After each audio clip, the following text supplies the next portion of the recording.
పచ్చని పందిరంతా తాంబూలం వేసినట్టు విరబోసిన తల నిండా కనకాంబరం ఎట్టినట్టు ఎర్ర నీళ్ళు దిష్టి తీసి పోసినట్టు ఎర్ర నీళ్ళు దిష్టి తీసి పోసినట్టు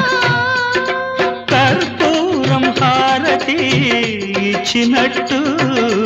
ఆకాశం ఎందుకో పచ్చబడ్డది ఆ నడుమ బొట్టేమో ఎర్రబడ్డది